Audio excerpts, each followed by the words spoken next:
Where am I? Oh, hello guys.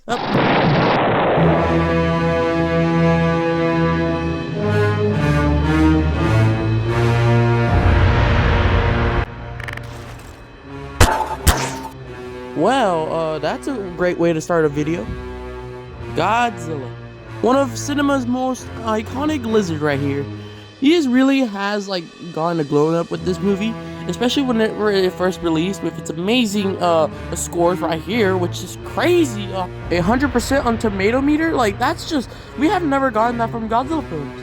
And with amazing actors and amazing directors, which won the Oscars, like this is just crazy, which is something that no other Godzilla films could do.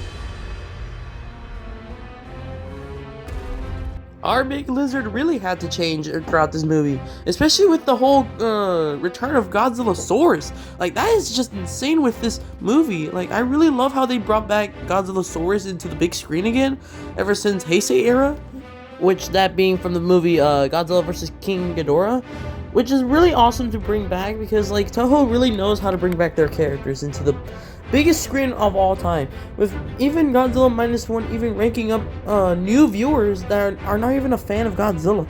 People outside the fandom really like this movie, and I'm proud of that.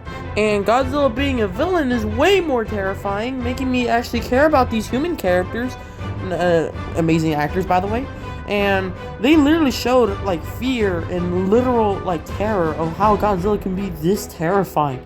Like that is something I like about this movie. It shows human characters suffering through trauma and all that.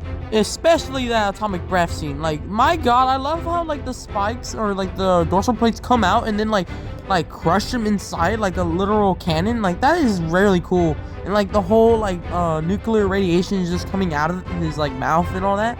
And causes, like, a giant catastrophe, just like, Hiroshima, dude. Like, I love the detail with, like, the Japanese-American War, where like whenever Hiroshima got bombed, people were still recovering, and then Godzilla came out of there as a Godzillasaurus organism, and then got more radiation from getting directly hit by US nuclear tests. And Godzilla's first instinct is go to Japan, which literally is in shambles right now. And with its story with our main character, that being Shikishima, I'm sorry if I butchered that name, but yeah, it follows our story with this main character who literally was like, what, I believe kamikaze pilot? Yeah, and then like he went to this island named Odo Island during like the final days of World War II, and he comes to this island to do an excuse saying that his plane is like, what, malfunctioning and all that, but in reality, it's just that he wants to get out of not being a kamikaze.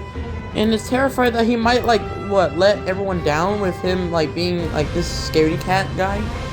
I mean, I don't even call him a scaredy cat, bro, because, come on, he literally has a reason why. But the mechanics try to give him, like, some advice with stuff, with this whole kamikaze stuff. And right during the night, we literally get our first action in Godzilla. Oh my gosh, let me just play the clip for you guys. I'm just gonna show you how I felt during this scene.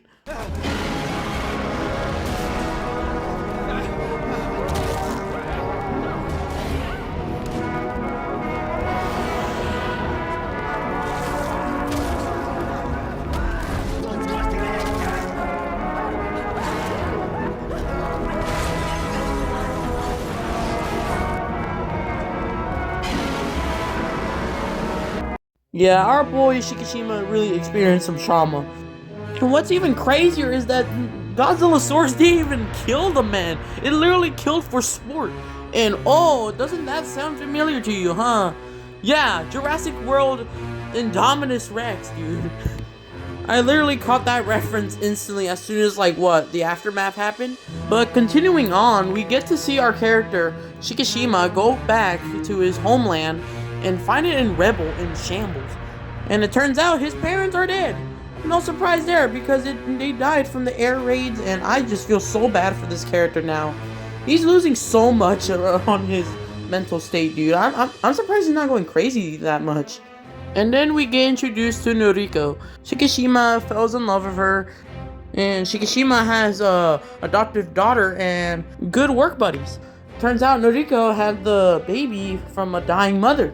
That baby was from a dying mother, so ain't that crazy? With a lot of his thoughts in his head, he goes ahead and tries to find another job, that being disabling mines from American ships. And it turns out now we get to see our boy Godzilla again. And my gosh, he is now fully mutated in his full form. And jeez, man, this boat chase scene was very, like, awesome, dude. Especially with him, like, trying to shoot the thing, and then, like, with the whole mine in his mouth, and then exploding in his face. And it turns out he can regenerate. Yeah, you heard that right. And I like the scarring and, like, the effects on that. That was perfect. And now he's way more pissed off until the Japanese Navy came in to the rescue and decided to shoot fires at him. And this now made Godzilla to change directions and go straight for him. But man, that boat scene was some suspenseful action right there. And don't even get me started with the train scene. That train scene was rarely terrifying, and him attacking the city and all that. My god. And the shots of him swimming underwater, which are shown here now. And what makes this movie cool is that we can see it from human perspective. And that makes it even more crazier, especially with those guys from the news literally, like, showing how Godzilla is just destroying everything in its way. And then I love the detail with whenever Godzilla uses atomic breath, he actually gets, like, burns and stuff from the radiation. But I mean, with Godzilla now risen, he's literally now gonna be, like, what, destroying everything in its path, which caused a literal giant problem now for Japanese citizens and the military, because dude, this is a bigger threat than just a war now. Like, they're dealing with a monster who just wants revenge on the human technology of nuclear tests. And my goodness, it was shown really good for here. But no, that black rain scene was literally the most depressing scene ever, especially whenever, like, Shikishima lost Noriko, and now he has to, like, fill in with that more of a guilt. So he's getting more trauma points for that. But no, with that in mind, he literally now has the literal faith and honor to take down this giant lizard that is literally causing him to go in so much trauma. But now, with him facing his fears, and then him losing Noriko, which he really didn't, as we can tell at the ending, which later turned out she was already mutating. But with the pacing of action and dialogue, it's really fair. This is what a good movie should have. But cutting back, we heard that the Japanese army and the government are now trying to get rid of this new threat with a new plan to try to sink Godzilla down in the bottom of the ocean to exterminate him.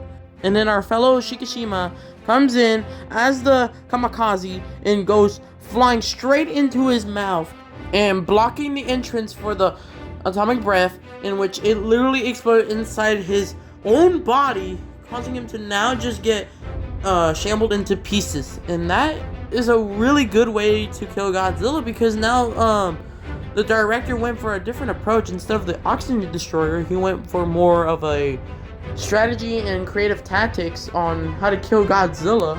And that's something that I like.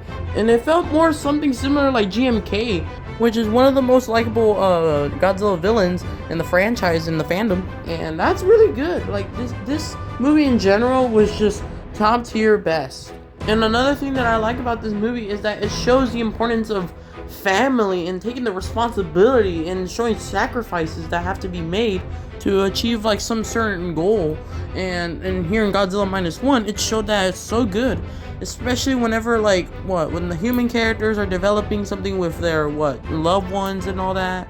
And then whenever Godzilla comes in and ruins it all, it gives the audience a more perspective of, like, trying to cheer on the humans to now kill Godzilla, which is the opposite of Hollywood Godzilla, that being MonsterVerse Godzilla. Instead of him being this anti-hero, he's literally an actual villain that shows actual terror throughout the audience as well.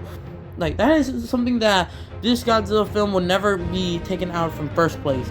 But I am excited for Godzilla Minus Zero now. Cannot wait for the sequel, which is Godzilla Minus Zero, coming this November in this year, in 2026. And This movie is now by far my #1 favorite Godzilla movie ever because it's absolute cinema, dude. The directors, every actor did an awesome job. For my rating, I'll give it 6 stars out of 5 because it was way better than I expected whenever I first saw the trailer. But I hope you guys enjoyed this review. I'm glad I made a more edited version with this because I actually put more effort. So hope you guys enjoyed. And I'll be reviewing Godzilla X Kong, the New Empire next review.